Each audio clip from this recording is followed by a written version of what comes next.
sunnyradio.com. Hello, it's Sonny Melendrez, and welcome to the positive side of the radio spectrum. This is the Sonny Melendrez Show, and every week we strive to bring you entertainment and inspiration through storytelling, fascinating guests, exclusive celebrity interviews, and it's all delivered with lots of enthusiasm. And I'm about to introduce you to a man who wears a yellow tuxedo every single day. I'll tell you why when I introduce you to Jesse Cole. But first, as you know, we're brought to you by Ideal Precision Roofing in San Antonio.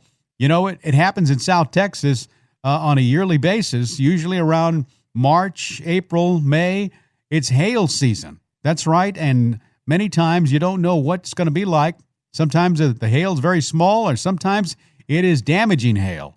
And if that's the case with your home, you definitely want to call Ideal Precision Roofing in San Antonio. They'll take care of everything. Come out, do a free inspection, find out what the damage is, and get your insurance company involved. And then it all culminates with a brand new roof for your home. And there are so many different kinds of roofs now and colors to choose from. So if today or in the days to come you think you might have hail damage, give them a call at 210-485-1553. That's 210-485-1553, or visit them on the web at idealprecisionroofing.com and tell them that Sonny Melendrez sent you. And now on with the show. Well, my guest today wears a yellow tuxedo every single day. We caught up with him at the recent Grow Retreat that was held here in San Antonio and actually put together by another one of my guests in the past, and that's Stephanie Scheller. So I thank Stephanie very much for introducing me to Jesse Cole. He is the founder of Fans First Entertainment and the owner of two multi-million-dollar Summer League baseball teams. Now, when you go to a game of the Savannah Bananas, that's their name, it is an experience like you have never had. So let me introduce you to Jesse Cole. So take me back to Jesse Cole, 23-year-old. I had just graduated college, so I was 23, and I played baseball my whole life. So I went to school to play baseball, and right before that I tore my shoulder, and that ended my career. I never knew what I was going to do. So I was hoping to play baseball. That was it. That was my dream, a college scholarship, and that ended. And I said, well, how can I still stay in the game? And so I got an opportunity to be a general manager of a team in Gastonia, North Carolina. Now, I have to stop you there, because I heard you when you spoke, and you told the story, and you say, so I became a general manager. How do you become a general manager of a team at 23? Because it was the worst performing team in the country, and no one wanted the job. I mean, it was literally 200 fans coming to the games. My first day, I realized there was only $268 in the bank account, and the team had lost over $100,000 the previous year. So it just wasn't a performing team. And I was an intern for 2 months prior to another team, and the owner owned both teams, and he said, I guess I'll give this guy a shot, because he was actually selling sponsorships, he was selling tickets, he was getting out in the community. We'll give this guy a chance. Yeah. And he told me, he goes, I don't know about you, but we're rolling the dice. Wow. So I got the opportunity at 23. But what did it cost to buy the team? To buy the, So that was many years later. So I started as the GM at 23. Oh, I see. And so I started hired as a GM. I was hired as a GM, making $27,000, I think it was at the time, and I had to turn it around. So really, I went out in the public and went out in the community, and no one wanted to be a part of the team. So I mean, it was, we don't like baseball, we're struggling, we never heard of the team. I got hung up on regularly, and we just had to create excitement. And so that's when I told the owner back then, I go, we can't just be a baseball team, we have to be like a circus. I go, what if our players do choreographed dances? What if we have grandma beauty pageants? And he was like, I guess we got nothing to lose. And that's where we started learning, and that kind of brought us to where we were later. Amazing. Now give us the hierarchy. We've got the majors, the minors. Where are you in this? So yeah, there's Major League Baseball at the top, then there's AAA, then there's AA, then there's High A, then there's Regular A, then there's Low A, then there's Rookie Ball, then there's top level independent baseball, and then there's us right down the bottom with College Summer Baseball. It's a very, very low level, and kids play there, so they get a chance to hopefully play professional baseball, but they're still in college. Wow. And you decided to give them a whole other name. Yeah, so with the team, Yes. Yeah, so that was the Gastonia team. So we had that team for many years. I see. And then we ended up an opportunity to go to Savannah, Georgia. And that's a whole crazy story in itself. But there was professional baseball in Savannah, Georgia for 90 years. Professional. The New York Mets affiliate, the Braves affiliate, many affiliates throughout the night. But they weren't getting anyone to come into the games. And my wife and I traveled up there, and we went to a game. There was less than 500 people in this beautiful 1926 ballpark, majestic. Babe Ruth played there. Hank Aaron played there. But there was no one there.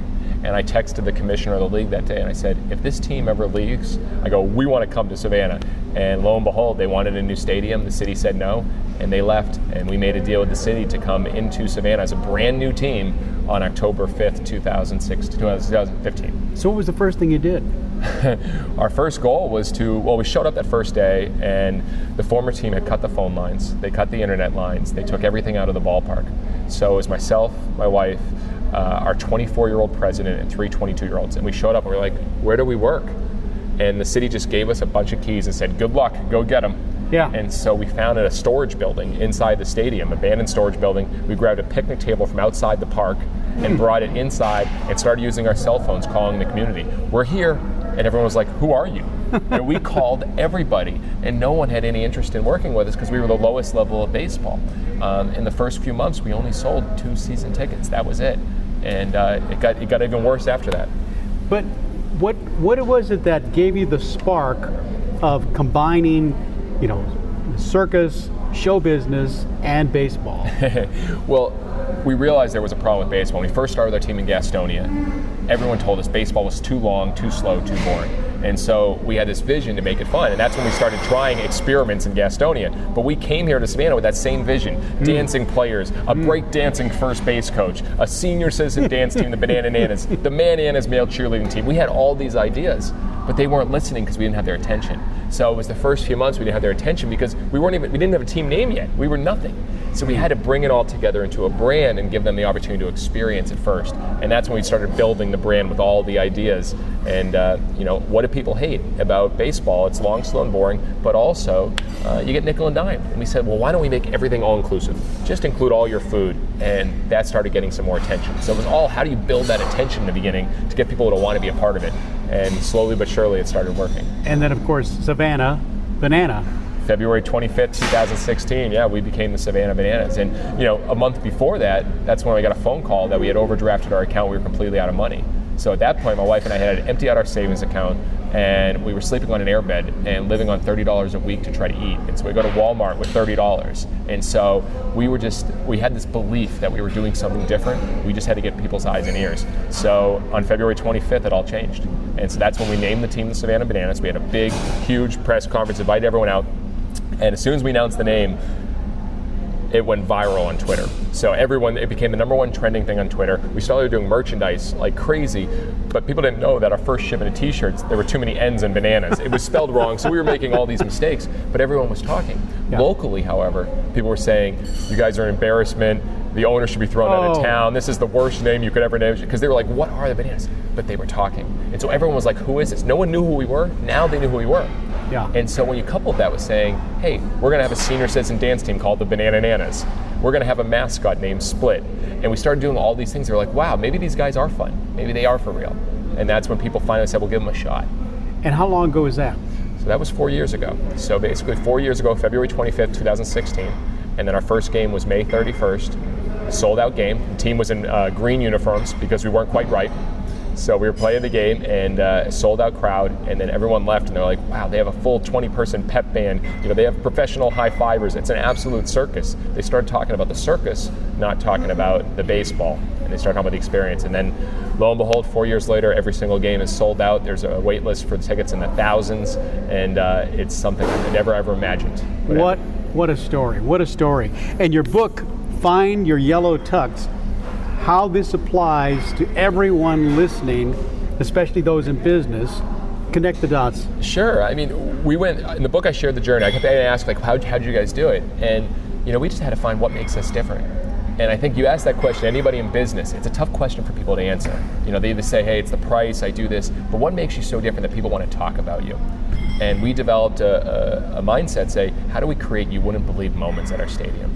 How do you create those moments where people will leave and say, you wouldn't believe what happened at the ballpark tonight. You wouldn't believe it. And so when we started creating those, now we believe businesses, as we've worked with them, they're starting to look that way as well. And I think you need to look at your brand as not just, hey, we're here to sell something. What are you doing to create something that people will never forget? How do you make them feel?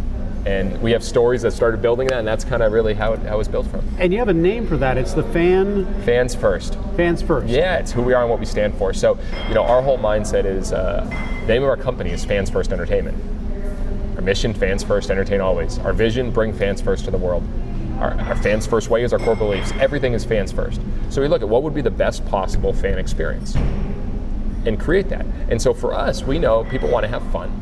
They want to feel cared for, and don't do things people don't like. And so we just started mapping that on every touch point. And it's been a wild journey, but I'll tell you, we're constantly thinking, what's that next thing? Because you can't rest on your laurels. Right. And so what are we going to do next that can be great for the fan experience? For instance, we bring in a mobile car wash, and during the game, fans will get their car washed without them knowing. When they're leaving the stadium, how can we give them free cookies, free s'mores when they're leaving the ballpark? Just all these little touch points. And that's, instead of investing in marketing, you invest in the experience. Because we failed marketing, but now we spend $0 marketing. And so everything we put into the experience, so the fans become our marketers. Remarkable. It's a good word right there. And what's the definition of that? Well, remarkable is, are people willing to remark about it? So remarkable. And so when you turn the normal to remarkable, then all of a sudden you got the amazing group of marketers, and those are your fans. You're listening to the Sonny Melendrez Show. Sonny's email address is sonny@sonnyradio.com. We're brought to you by Ideal Precision Roofing in San Antonio. A lot of people think that they have hail damage, and now even wind damage with some of the storms we've had of late. And there's a checklist that you can actually kind of look out for yourself before you even give anyone a call, like Ideal Precision Roofing. I'll give you some of the things on the checklist. One of them is to assess your roof for storm damage by walking around the perimeter of your home, and then even take your phone out and take some pictures and take note of any damage you might see. And this is, of course, from the ground. We don't want you getting on a ladder or anything like that. Obvious signs of damage might include maybe a dented, torn, or curled, or missing shingles. Also, you want to check the gutters, roofing accessories, and windows. And though your shingles might appear undamaged, dents in the gutters or roof vents might point to hidden damage that's going on with your roof. You've got a complete list of the storm damage checklist that you can get by going to idealprecisionroofing.com/checklist. But again, Ideal Precision Roofing in San Antonio, reliable. They've been doing it for years, and hundreds of homeowners like yourself have been so glad they made the call to 210-485-1553. That's 210-485-1553, or visit idealprecisionroofing.com. Now, if you're listening to this on the air right now, you're going to see a picture when you go to sonnyradio.com of Jesse and myself, and Jesse's wearing literally a yellow tuxedo. And it's not the only tuxedo you have, right? I have 7 of these, and going back into the book, find your yellow tux. Yeah, this was it for me. I wanted to be all in on the brand. How can I stand out and be different? And one of my biggest mentors is P.T. Barnum, along with Walt Disney, and he always wore the coattails. So I said one day I'm just going to get a tuxedo, and I actually had a black one, the first one, and it was so hot that I almost melted. So I was like, I need to find something else. So I started wearing it, and it caught on. People were like, I want to get pictures, I want to be a part of this. And they said, wow, if the owner is willing to get that crazy, willing to have that fun. And, during the games, I go and take selfies with fans, and I take pictures, and I dance on the field. If you do that, then you give permission for everyone else to have fun. And we were talking about this beforehand, about what's special about Disney. I think that's so important. I think we need more fun in the world. Absolutely. Absolutely. And that's what we're trying to do. And so, the Find Your Yellow Tux is how do people be the best version of themselves? What is it? For me, it's this fun, crazy guy in a yellow tuxedo, and that's what our brand has become. We literally go bananas with everything we do, and that's really what the yellow tuxedo is all about. I agree. And it also sounds like, Jesse, that you have found a way to literally deal with any situation. Like in baseball, if you have a rain game, if it's a rain day, it's like, okay, no game. That's it. Party's over. That's when the show just begins. Yeah, right. We want people, this is a great remark that we've heard on Google Reviews. It was the best game I've ever went to, and we never threw a pitch. So we've heard that numerous times because we know if people are willing to come to the ballpark while it's raining and we're not playing, we got to put the show in full gear. We got to go all out. So we have a full rain script that we have. And people know this. I mean, people now come if they're driving to the game and it's raining. Yeah. they still show up. So we have, if it's pouring rain and we're not going to play, we'll still have between 2,000 to 3,000 people show up. So every night we sell it at 4,000, but 2,000 to 3,000 show up, and so we have a script. So we do our whole show then inside the grandstand where it's covered seatings. So for instance, from the pep band doing sing-alongs, from me throwing bananas in people's pants, to doing people getting pied, garbage can eating contests, we have a whole show, and our players will get in the crowd. And so we'll put on a show for about an hour, 2 hours, and then we announce, hey, the game's officially canceled, but all of you guys can come back. We're establishing a new game for you guys because every game's sold out. If they don't get to play, we have to actually build the new game. We have to actually develop a new game. And then they all get to come back to that for free. And we believe that's the epitome of fans first. We're putting them first. They came in the rain. They didn't get to see a pitch. We still put on a show. Now they get to come back and we're going to cover it. How does the team feel about this? Because it sounds like this would be the dream, team to play for in that particular level or any level. Not at first. Not at first because the players were like, what is this? What am I getting to? Players come to a baseball team to play baseball. Our mindset was, how can it be more than that? How can they be part of the show? Sure. How can they be involved in the fans? Sure. So I remember back in Gastonia days, before our first practice, we actually had a dance instructor show up. And so I brought in a dance instructor. I said, guys, before we practice, we're going to learn how to dance. And the guys were like, what are you talking about? They were all looking at me like I'm crazy. Yeah. And I'm like, guys, no one's been coming to the games. I expect you're going to be good baseball players, but we need something more fun. They're like, all right. So some of the guys begrudgingly dance. But then one player, never forget, one player said, I'm never doing it. No, and he walked away to the bullpen. But then the first few games, the guys who were dancing were the most popular. They were signing the most autographs. The fans loved them. Halfway through the season, that player ripped off his belt, got on the field, started throwing his belt around his head and dancing. Yeah. I found out a few years later that he was on a billboard in LA. He's now a male model. Oh, that is too funny. So now they've come out of their service. So now in the Bananas, people know, hey, this is fun. I'm going to dance. I'm going to go on dates with fans. I'm going to deliver roses. I'm going to do conga lines. But I'm also going to play baseball. And I don't know if you know this, Sonny, but we have had the best record in the league the last 4 years since we started and won a championship. And we don't focus on the baseball. Amazing. If you focus on the fun, the performance takes care of itself. Right. And isn't it true that as a performer, an athlete, when you've got your fans really cheering for you and even your family in the audience, your performance level goes way up, right? Yes, 100%. It's that constant recognition loop. So after the games, before the games, at the beginning, our players are out meeting the fans. There's no barriers like in Major League Baseball. The players are outside passing programs, meeting the fans. Then after the game, the whole team comes out to the plaza while the pep band, 20-man orchestra is playing music, and they're hugging the fans, dancing with the fans, high-fiving, and all the fans are saying, wow, that was so much fun. I loved how you danced. I love how you did this. I love how you did this. And so they're getting this loop, which you don't get anywhere else. And so it just keeps going. I want more of that. And then they play better because of the fans. You even had an idea for a high fiver. Yes. Tell me about that. Well, again, you look at those touch points. What will make the experience better? And it was actually all ideas come from something else and some other iteration. And I learned that from Howard Schultz. He developed the Starbucks idea from going to Italy and seeing how those little coffee stores were. And he brought it here. I was at a conference and they had like a grown man and he was just said, hey, free high fives. I was like, that's it. Ooh, I was like, what if we had a professional high fiver at every game? And we hired a 6-year-old, and on the back of his jersey it says hi is his name and number 5, and his sole job is to go around and high five everyone at the ballpark. Yeah. And he's high fived thousands of people. And you know what? He has fun. The fans love him. The players love him, and he's become a big part of the team. Amazing, amazing. Now I have to ask you because you talked about the lean years when you were sleeping on an airbed, and your wife was there with you. She's got to really be somebody special to have gone along with all this. Just to marry me, she's something special, let alone. Tremendously lucky. So I was giving a presentation my first year in Gastonia back in 2009, and we had a few people at the ballpark, and I was talking about the grandma beauty pageants, the Dig to China nights, all the craziness things we did. And her boss was there. Her boss left the conference, called Emily, and said, I met the guy you're going to marry. And Emily's like, what are you talking about? She was working for a minor league team, And she's like, he's got the same passion, enthusiasm for doing things for the fans, and he's all about it. So we just started talking, nothing, no big deal. Then we met again at a conference. He's like, I have to be a part of this with you. We have to do this together. Oh. So she became our director of fun in Gastonia. I actually wore hot dog costumes at the games. Wow. And lo and behold, I proposed at one of our sold-out games in Gastonia in front of a sold-out crowd, put a fireworks show, and she said yes. And the next day is when she surprised a trip to Savannah a week later, and that's how the whole Savannah Bananas happened. Whoa! So it all came together, and isn't that, if you'd never met her, that may not have all happened.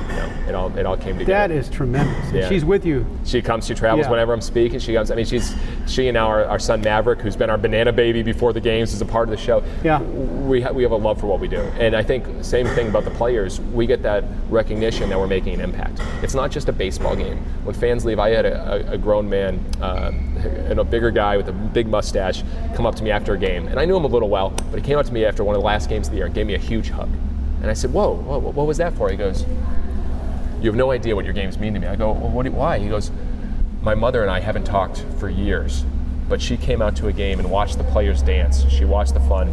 Now she sits with me at every single game, and you've helped bring our relationship back together." Wow. We just had a platform. We just had something fun. And when you share those with your team, it's like, guys, we're doing more than just putting on a show. We're making people feel something. We're bringing people, every game, 4,000 people, including 80-year-olds to 2-year-olds, are dancing together. We're singing together. And where today can you do more of that? Like, Exactly. we need that. Exactly. And so I feel it's a bigger purpose, and it drives us, and that's why we're going to keep building, keep making an impact. And you had a fan who passed away. Yes. Tell me about that. So it was my freshman year. That was our first year, and we built our program with our interns. So our interns started with us, and after our first, halfway through the season, we call every fan and thank them. Part of our fans' first experience, we call and thank. And a 22-year-old intern, Barry, was making phone calls, and he called the fan and finally got in touch. And the gentleman said, "Sorry, I can't make it. My wife tragically died recently, and she bought the 8 tickets, 7 for her kids." And so it was just this emotional point. It was for all the kids. It was for the family to come out. And the father's like, I can't do it. Barry came into my office and we talked and said, I'm going to try and see if this will be good for them. And I called back and he said, hey, we'd love to have you guys. We'll make it a great experience. He's like, you know what? It'd probably be good for the kids. So they showed up, put them in the front row. We had all the players come up, deliver bats, deliver balls, and hang out with the kids for 30 minutes. Just literally spend time with them. And then Barry, as a 22-year-old intern, came over and delivered a framed jersey with her name on it, the mother's name, and the amount of years that they were married. Oh, beautiful. And they stayed for the entire game, which never happens in baseball. And then at the end of the game, the father said that was the last gift that my wife ever gave our kids, and I couldn't imagine a better gift. That is incredible. And so those are the stories that live on, and that's fans first, and that's the experience. And Barry's now our vice president of our team. He's running the team, and that group, that father and kids have become big Bananas fans. So how does someone go about finding their yellow tuxedo? Well, you got to start. I mean, we always start with asking that question: what makes you different, and what do you love? What can you be the best at? You know, I started creating an energy list a few years ago, and I write down what are those things that give me energy. And I know for me, it's creating, it's growing, it's sharing. And so, if you're doing things every day, you're putting out fires, you're doing things that don't give you energy, you can never be your best self. And so what I look at is like, you got to be able to get over the fear of doing things where people will judge you. You got to be a little different, but find those things that give you energy. So it shares the journey in there. It shares the journey of things that frustrate you, things that are, and try to fight something. If you want to find your yellow tux, you got to be on a fight for something. You got to be on a crusade to do something. Now, not everybody is a Jesse Cole. Not everybody is, I'm going to go put on a yellow tuxedo, a yellow hat, and go out and make people dance and everything else. You have a lot of introverts who, are so afraid. Yes. What's one tip you can give them to take that first step toward that being fearless? Sure. I would start with the thank you experiment. So it's just one thing of doing something a little out of your comfort zone. Thank you experiment for me in 2016, I started writing one thank you letter a day. And I said, if you can do it for 7 days, you're going to keep it going. And I chose people in my life and I wrote a thank you letter and I sent it out to them. And that's it takes one step, but you know what? When you're doing that, then you get known for something of making an impact on people. And so you do that, or you send a video to someone, just a selfie video, telling people that you care about. That's a way to be different. It's not always just being crazy in a yellow tuxedo. It's just one thing what do you want to be known for? maybe you're known for the impact you make on others, and you can be behind writing on a letter, or you Right. can say you don't always have to be out in front of people, but how do you let people know that you care for them, you make an impact? That's really what this Yellow Tux is. It's a big attention thing, but inside, the attention is for a reason to make an impact on fans. Exactly. By the way, if you're listening, you hear all this noise in the background, it's because they're setting up for dinner. We're here at the Sunset Station, the historic Sunset Station, which of course used to be a train station. And that's where the train goes by every 5 minutes. We heard it just a while ago. You know, it's amazing, and you and I talked about this before we start the interview, the fact that there's a child in all of us. And you, and I would like to say I fit into that category myself, try to give people permission to let that child come out. Wouldn't you say? Mark Sanborn, I don't know if you know, the author of The Fred Factor and a big speaker, came out to one of our Bananas games this past year. And he was just laughing and he said, you know what, Jesse, I learned when you give fun, you have fun. And I was like, that's so powerful. If you focus on just giving fun, you start having fun. And I think that's the mindset that we try to take is like, hey, there's children in all of us, there's a child in all of us, but what do kids like to do?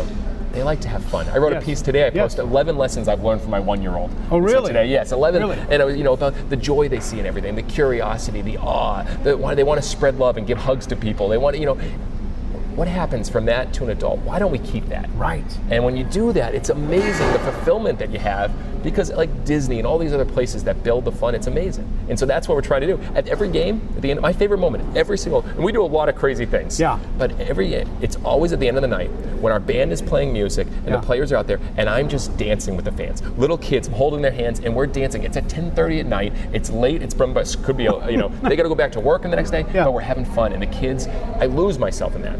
Because you're just dancing. Isn't that wonderful? When was the last time you just danced to have fun? You didn't worry what people thought of you. You just danced. Right. And in our ballpark, we give permission for everyone to dance. And believe me, I'm not a great dancer. Neither are most of our fans. But we dance there. And that's pretty special, and it's cool to watch. And I promise you, those kids don't see you as an adult. They see you as one of them. I am one of them. And that's one of the biggest, highest compliments you could get. That means a lot. And I think that's such a good point. We don't talk a lot about that, but how can you bring out the kid in yourself every day? In whatever job. Yes, we're different, we're wild, we're fun, we're crazy. I'm in a yellow tuxedo. But what if everybody thought, how can I bring out the kid every day? I'll tell you, your business will start taking care of itself if you bring that out in others and in yourself. Well, Jesse, you certainly do that. I congratulate you on what you're doing. I applaud your wonderful joie de vivre, your enthusiasm, and I can't say how proud I am to have met you. It's a pleasure. Pleasure's mine. Thank you. Thank you. Well, that's my visit with Jesse Cole, the owner of the Savannah Bananas. You'll find out all about Jesse, including how to get his book, Find Your Yellow Tux. What is your yellow tuxedo? By visiting sunnyradio.com/show. That's sunnyradio.com/show. And you'll find all the information, including his Twitter page, Facebook, and more. Until next time, I'm Sonny Melendrez. Remember what Jesse said, if it's normal, do the exact opposite. Bye-bye.